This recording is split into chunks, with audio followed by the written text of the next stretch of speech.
What's up YouTube? My name is Adam and this is Broke Man Finance. Should you buy the Virgin Galactic Dip? Well, let's talk about that. Because if you're a short-term investor, stay away.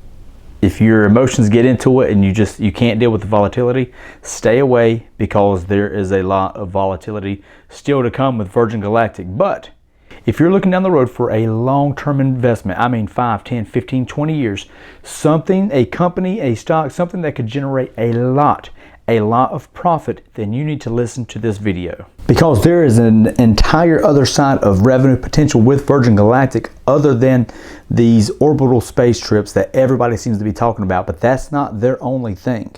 That's just part of it. In fact, the other side of that, and what we're going to talk about in this video, could make them even more money in the future. Virgin Galactic is remaining in the news with their upcoming test flights, and that is drawing more and more interest into the company and the stock. As I mentioned in my last Virgin Galactic video, they're only 2 requirements away from being approved by the FAA. They may be closer to being approved than Boeing is with the 737 MAX. And on a side note, Boeing is also another investor into Virgin Galactic, and they put $20 million into it last year, which gave them a 1% stake into the company. Right now, the stock is a buy for me in the long term.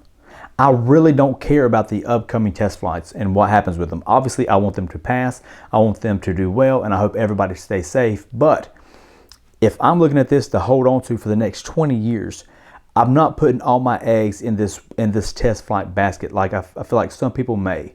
I think a lot of people are waiting to see what happens with these test flights before they put their money in.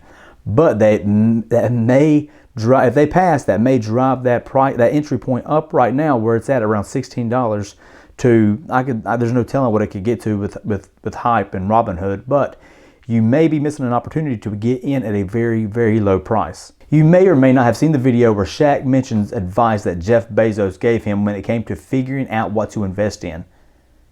Bezos told Shaq to ask yourself, can this change people's lives? Virgin Galactic is one of those companies. Virgin Galactic is one of those companies that could change your life because it can change the world. Although Bezos has Blue Origin, it's not publicly listed, but it has completed a lot of test flights, but we can't invest in it. Blue Origin, like Virgin Galactic, is hoping to capitalize on the commercialization of these orbital flights. But Virgin Galactic is the only real player in this space right now that we can put our money into. SpaceX isn't public either. Elon Musk SpaceX is also in the space exploration market and have numerous achievements in their own right. But a part of their focus and part of their main focus is also the colonization of Mars. The last reported number of deposits for Virgin Galactic orbital flights was more than 700 deposits to do the 90-minute orbital flight as of July 30th. The deposit is $1,000, but whenever you are actually ready to roll and your name is called off that list, you better be ready to pay the remaining $250,000 balance. That is more than $175 million in pre-orders, assuming everybody can actually afford the $250,000 that's making the deposit. But per person, that ends up being almost $3,000 per minute in flight. Virgin Galactic is a completely speculative stock. There is no question about it. But a lot of people are forgetting about the other side of Virgin Galactic and that revenue potential that isn't just space trips. One of the most interesting things happening with Virgin Galactic is their development of high-speed technology.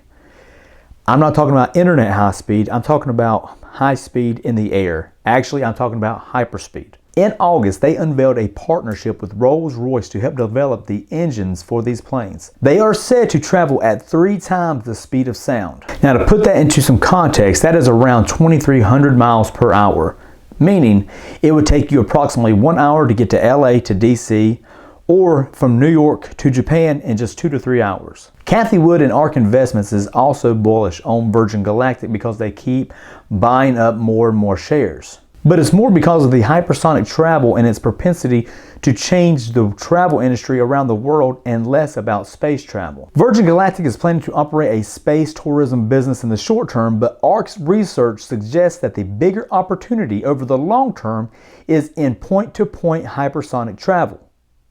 While private planes can save passengers significant time on short-haul flights, they fail to do so for long-haul flights, an unmet need that hypersonic flight should be able to fill. ARK doesn't believe these short-haul flights, as you can see here, is the real market for hypersonic travel. But they feel there is an obvious addressable market starting around the 7-hour flight time mark. These are all pre-Roni numbers, but they are still relevant when talking about the future of travel. In 2018, commercial flights transported roughly 4.5 billion passengers globally.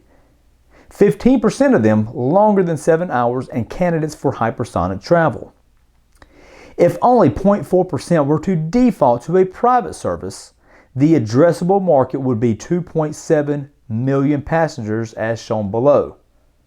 Based on the economics of the short-haul market, ARC estimates that passengers would be willing to pay $100,000 to save 13 hours on a 2 to 3 hour private hypersonic flight from New York City to Japan. As shown below, passengers on short-haul flights are willing to pay roughly $15,000 for every 2 hours saved on private planes. I bring all this up to show you the other side of revenue potential for Virgin Galactic that not a lot of people are talking about because everybody is so focused on these orbital flights. Now, the stuff I'm showing you isn't brand new news, it's not breaking news, but it's not being talked about as much as the orbital space travel. And if all this sounds far-fetched to you, look at this article from 2011 that shows the military flying planes at 20 times the speed of sound. So the technology is really not that far-fetched. Sir Richard Branson, and I say sir because he was knighted in England for his contributions to the business community, but he is planning on doing one of these orbital flights in the first quarter of 2021 if all goes according to plan. Prior to that, such as right now, would be a great time to get in on this because if that actually happens in the first quarter of 2021 and Sir Richard Branson climbs in and goes into space in his own company, that's going to guarantee a lot of media attention and hype to come into the stock, and we all know what happens when a stock in a company gets hyped up. And for all you bears that are sitting there saying, well, there's not really any revenue that's coming in and that makes me nervous. Well, you're right.